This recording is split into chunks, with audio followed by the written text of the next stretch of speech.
Hello, friends. I'm Flora speaking out, and it's really good to be back with you again after 2 weeks. But before I move on, I wonder if some of you picked up a mistake I made in my last talk, and were too polite to let me know. I realized it when it was too late. The first moon landing in '69, that was Nixon's first term, not his second, as I said. We had a long way yet to go with that man. But looking back, that time seemed kind of simple compared with what's going on now. Anyway, I'm thinking today of 79 years ago, 1947, when our family took its first long vacation trip since the end of the war in '45. Now we could get gas without using coupons. We could get tires. Rubber was no longer so needed. We could even get a new car if we needed it, because the factories were no longer concentrating on war munitions, planes, ships, tanks, the way they'd been for so many years. And so we were very excited about our trip across the country to the Pacific Ocean. That was an exciting goal. Travel back then, cross country, was very different. There were no freeways. Most of the highways were 2-lane, and not all the roads were well graded either. And there were hardly, I don't think, even motels had begun. We stopped at little towns and would stay at night in some little hotel, or more exciting for the children, to find a place that advertised little cabins, little houses that the family could live in. That was a very different kind of thing from now. It was a long trip, for we stopped off to see many of the national monuments and parks. And my younger sister and my even younger cousin kept asking, as children do on long car trips, "Are we there yet? Are we there yet?" They wanted to see the Pacific Ocean, and they wanted to see it soon. Well, on a road in West Wyoming, we came through a little hamlet called South Pass. And there was a sign there, a sightseeing sign of information. So we all got out to read what it said. And it told us that this was part of the long, wiggly line north to south, which was called the Continental Divide. We were over 7,400 feet high on a kind of a level plain.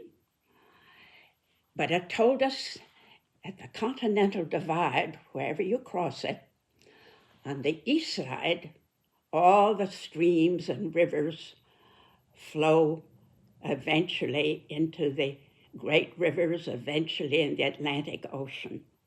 And on the west side, all the streams and rivers are flowing eventually into the Pacific Ocean. Well, I looked around. I was 19, and nothing very exciting to be seen, no great mountains, no great waterfalls, no great rivers, just a rolling prairie. Nevertheless, if you stepped over that line, you'd cross the Continental Divide, the great watershed, the great turning point, the shift. Well, in the last 2 weeks that I've been away from you, but watching the news, I feel very strangely as if in this nation we are now crossing a continental divide, a watershed, a turning point, a shift. And why do I feel that way? Because a lot of very bad things have happened in the past 2 weeks. Hardly know where to begin. There's been so much deterioration. There's chaos in the Pentagon, upheavals in the cabinet, Congress debating whether to increase the border protection by $40 billion, to increase defense in the trillions, thus cutting even more back on health care. And into these 2 weeks, Trump has insulted just about everybody. First of all, the Pope.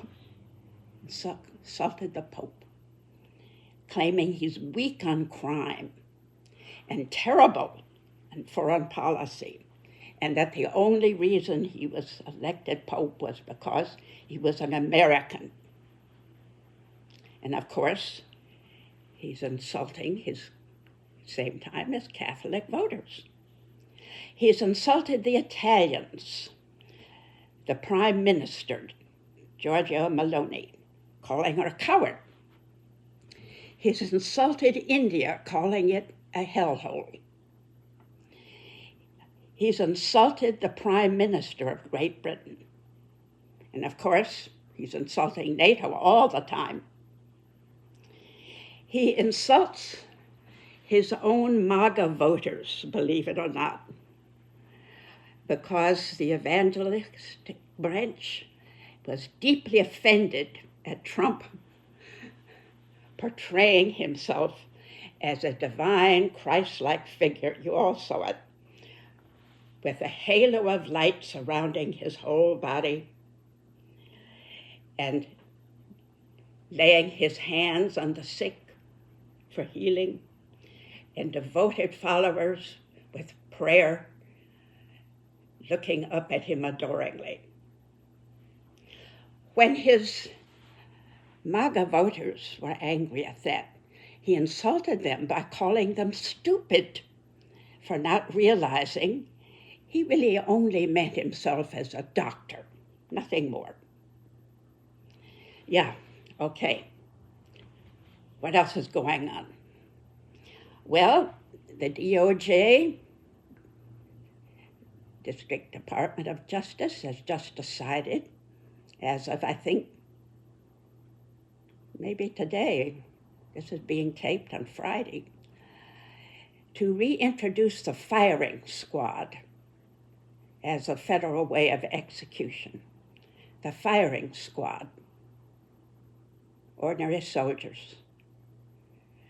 All right, also, just a few days ago, it's being considered that those over 1,000 Afghanistans who helped America during the war in Afghanistan, who were supposed to be able to come and be protected in this country, for going back there, they would be executed. Now the idea is not to allow them in the United States permanently, but send them off to the Congo. In these past 2 weeks, Hegseth, in one of his prayer groups in the Pentagon, prayed, and I quote, for the troops to deliver overwhelming violence of action against those who deserve no mercy. All right, the war drags on, and we are being lied to constantly about its status. The Prime Minister of Canada says sadly now, and I think he speaks for many of our former allies, he said the former close ties with the USA, once a strength, is now a weakness. Maybe we could sum it up by a MAGA voter. And here, oddly enough, in spite of all the things that have happened, of insults and deterioration this past week, I'm seeing signs of a change, signs of a shift. A MAGA voter wrote sardonically, sarcastically, and he'd voted for Trump 3 times. And now he's saying, we're okay with ethnic cleansing, concentration camps, extrajudicial killings, rampant corruption, incompetence, suppression of free speech, public health protocols replaced with a crackpot theories, alienating allies, cozying up to dictators. We're okay with all that. But what? $5 a gallon of diesel? That's a bridge too far. The MAGA voters are talking back, which they were not doing just a short time ago. What else is giving me the sense of a shift? Well, of course, I spoke 2 weeks ago my sorrow at what was happening in Hungary, but within these last 2 weeks, although that autocrat Orban had controlled the media, the courts, the universities, given federal jobs to his loyalists over quite a number of years, nevertheless, the people rose up and toppled him in the election. What else do I sense in the shift? Trump's approval rating in these last 2 weeks has dropped to the mid-30s, and that's 72% of the nation believe we're heading in the wrong direction. More people are getting vaccinations. The protests in the streets continues. The shift has happened. Somehow the power has changed, the power balance.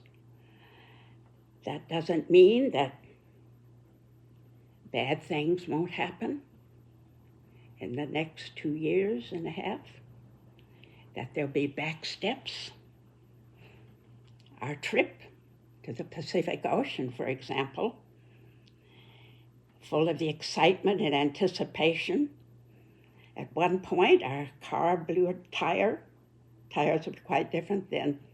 And the car flipped over in the ditch. Amazingly, no one was killed. Things happen. There are setbacks. The 2 worst blizzards in American history, 1988, and the far in the East Coast, 50 feet drifts of snow. And with the storm of the century in 1993, maybe some of you remember it, from Alabama to Canada, a blizzard that was called the storm of the century. And these 2 leading blizzards were not in January, but in March, the first spring month. I've lived long enough, and probably many of you have too, to have learned the great upheavals don't always come with dramatic changes any more than when we crossed the Continental Divide. There were no dramatic things going on around us, looked very ordinary. Sometimes the tide roars in like the Bay of Fundy.